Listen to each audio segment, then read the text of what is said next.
আসসালামু আলাইকুম ওয়া রাহমাতুল্লাহি ওয়া বারাকাতুহু। সুপ্রিয় দর্শক, আজকের এই ভিডিওতে আপনাদেরকে জানাবো ফজরের নামাজের পর যে আয়াতটি মাত্র 11 বার পাঠ করলে, যাকে স্মরণ করে, যাকে উদ্দেশ্য করে মাত্র 11 বার পাঠ করবেন, সে আপনার জন্য প্রেমে পাগল হয়ে যাবে, আপনার প্রেমে আসক্ত হয়ে যাবে।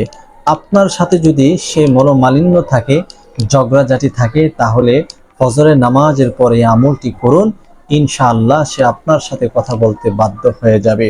তো এমনই একটি আমলের কথা আজকে প্রকাশ করতে যাচ্ছি, তাই গুরুত্ব সহকারে বাকি অংশগুলো দেখার এবং শোনার অনুরোধ থাকবে। আপনি যদি আমাদের এই ছোট্ট চ্যানেলে নতুন এসে থাকেন, দয়া করে চ্যানেলটি এখনই সাবস্ক্রাইব করুন, ভিডিওটি শেয়ার করে সবার মাঝে প্রচার করে দিন। প্রিয় দর্শক, তো এই আমলটি করতে গেলে আপনাকে সর্বপ্রথম কি করতে হবে?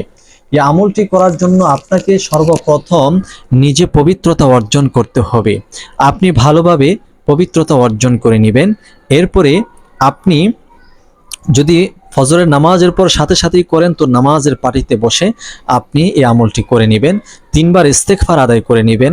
আস্তাগফিরুল্লাহ রাব্বি মিন কুল্লি যামবি ওয়া আতুবু ইলাইহি, আস্তাগফিরুল্লাহ রাব্বি মিন কুল্লি যামবি ওয়া আতুবু ইলাইহি, আস্তাগফিরুল্লাহ রাব্বি মিন কুল্লি যামবি ওয়া আতুবু ইলাইহি।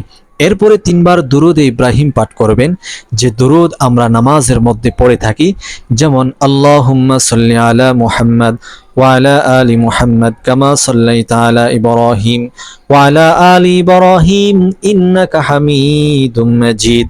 اللهم بارك على محمد وعلى آل محمد كما باركت على إبراهيم وعلى آل إبراهيم إنك حميد مجيد।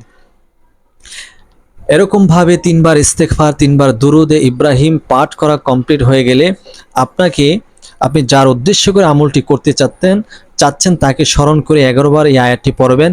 ওয়া আলকাইতু আলাইকা মুহাব্বাতাম মিন্নি ওয়া আলকাইতু আলাইকা মুহাব্বাতাম মিন্নি ওয়া আলকাইতু আলাইকা মুহাব্বাতাম মিন্নি ওয়া আলকাইতু আলাইকা মুহাব্বাতাম মিন্নি। এইভাবে এই ছোট্ট আয়াতটি মাত্র 11 বার পড়ে নেবেন। 3 বার দুরূদ শরীফ পাঠ করে নেবেন, সাল্লাল্লাহু আলাইহি ওয়াসাল্লাম, সাল্লাল্লাহু আলাইহি ওয়াসাল্লাম, সাল্লাল্লাহু আলাইহি ওয়াসাল্লাম। এখন আপনার কাজ হচ্ছে একটু দোয়া করবেন আল্লাহ তাআলার কাছে। আপনি যে ব্যক্তির জন্য আমলটি করছেন সে আপনার কি হয়, বৈধতা অবস্থা আমলটি করতে হবে। তার উদ্দেশ্য করে আল্লাহর কাছে দোয়া করবেন, আল্লাহ, আমার স্ত্রী আমার সাথে রাগ গোসা করেছে, অথবা আমার স্বামী আমার প্রতি রাগ গোসা করেছে, আল্লাহ তার রাগ গোসা আপনি ভেঙে দেন, আমার সাথে আল্লাহ মিল মোহাব্বত তৈরি করে দেন, আমার সন্তানাদি কথা শুনে না, আমার কোন সন্তানাদিকে কথা শোনার সেই তৌফিক দান করেন। এইভাবে মনের কথাগুলো আল্লাহ তাআলার কাছে বলে দিবেন। ইনশাল্লাহ আমলটি আপনি করেন, দেখবেন ইনশাল্লাহ ফলাফল আপনি হাতে নাতে পেয়ে যাবেন। আজকের ভিডিওটি পর্যন্ত সবাই ভিডিওটি শেয়ার করে প্রচার করুন।